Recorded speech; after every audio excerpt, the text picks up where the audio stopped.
call me. Promise that you never be lonely.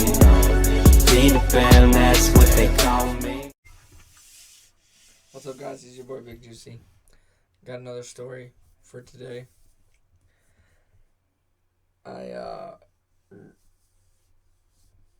There's no easy way to say this. There's been a lot of people in my life that have influenced me, the way I am and stuff, and I'll never forget this person. But I've had a lot of people I've known die in my life. And when I started my old job, like a year in, I was on second shift. When I switched to first shift, I had a boss die on my second shift. And I recently got fired from my other job, and recently another one of my bosses passed away. But this is a story of how I met my boss. This story happened to both of my bosses, but I'll just tell the story. Alright, so my boss, he's cool as fuck. Was cool as fuck. He would tell you how it is, and he wouldn't give a shit what nobody thought. He'd shoot the shit with you. I mean, this guy, he wasn't, how do I say this? He wasn't poor by any means necessary, but he wasn't rich by any means. He had a little bit of play money is all I would say, okay? What's up with this lighting? Usually it changes back.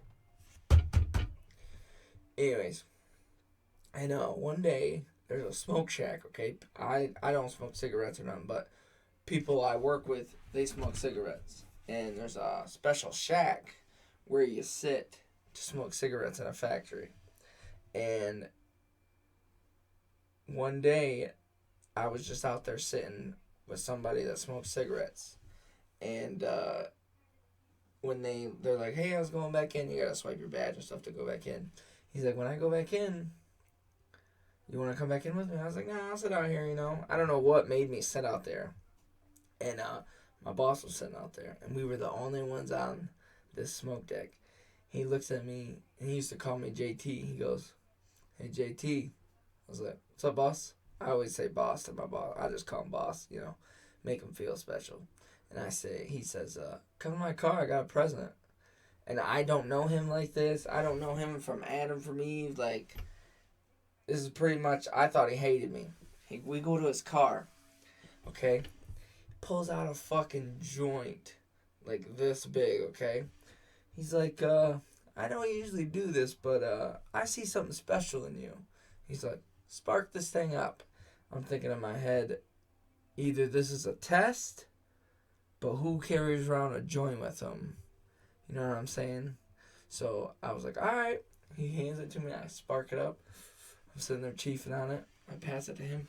He looks at me. He looks around, takes it from me, shuts his door, hits it, and we're hotboxing. The coolest motherfucker I've ever met as a boss. And when we were at work, he was your boss, though. I remember so many times I would try to play the friend card at work, and he would say, John, he would sit me down. This is what he would say. He's like, listen, JT. He's like, at work, I'm your boss. Outside of work, I'm your friend.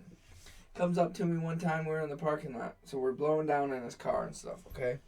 He's like, I'd like to invite you over to my house. And I'm like, what the fuck? Like, this is just my day. Like, my boss is smoking with me, and I'm gonna go over and fucking barbecue at his house. He says, comes over. He said, come over and I'll fix his steak and we can drink some beers.